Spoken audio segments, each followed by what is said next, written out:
ici, tout part du sol pour produire des fourrages de qualité en étant le plus autonome possible au niveau de la ration des animaux et en limitant les intrants comme les phytosanitaires ou les engrais de synthèse.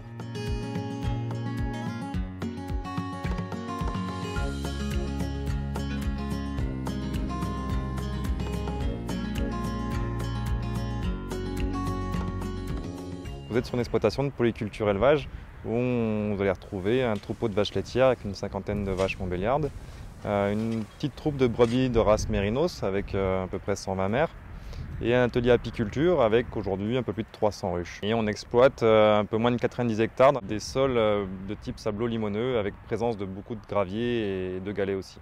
On a un assolement très diversifié avec déjà une grosse part de prairies, 13 de permanentes et 17 de temporaires. Beaucoup de céréales d'automne, une grosse quinzaine d'hectares avec du blé, de l'orge, du seigle, un peu de colza et aussi des mélanges de céréales et de protéagineux, des métailles et aussi des cultures de printemps, donc maïs et soja. Là du coup on est sur une parcelle de métailles fourrage, donc a été semée derrière maïs cet automne.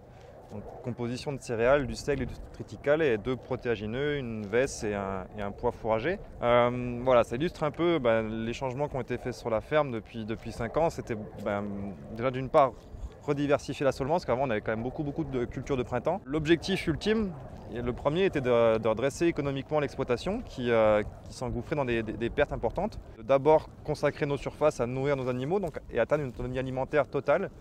Par le même biais aussi, avoir des pratiques environnementales plus vertueuses. Ce qu'on aperçoit, le couvercle en train de se décomposer, c'était un mélange qu'on avait semé dans l'été en direct de sorgho, de trèfle d'Alexandrie, de vesse et d'avoine. Donc ce couvert a été consommé par nos brebis. On a roulé au moment du semis avec notre rouleau FACA pour implanter en direct ce mélange de seigle et de triticale. Lui aussi est un couvert, il va occuper l'espace pendant tout l'hiver. Et au printemps, au mois de mars, on va venir semer en direct dans ces céréales une luzerne qui restera ensuite en place pendant 4 ans. L'allongement des rotations par l'introduction de prairies temporaires, par l'introduction de céréales d'automne, diminuer la pression en adventice et aussi en parasites sur nos surfaces. C'est jouer sur la biologie et l'agronomie pour réduire l'usage des phytosanitaires. Le désherbage mécanique, oui, ça fait partie des leviers qu'on a utilisés pour réduire les phytosanitaires sur l'exploitation.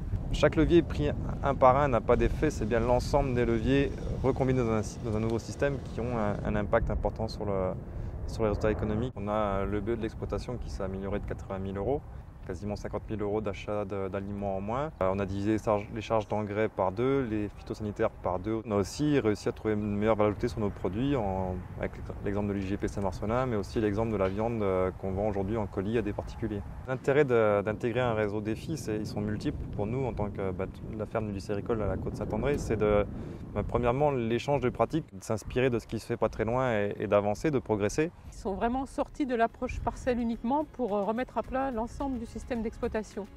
Et grâce à ça, ils ont réussi à atteindre leurs objectifs d'autonomie, de réduction des phytos et de rentabilité.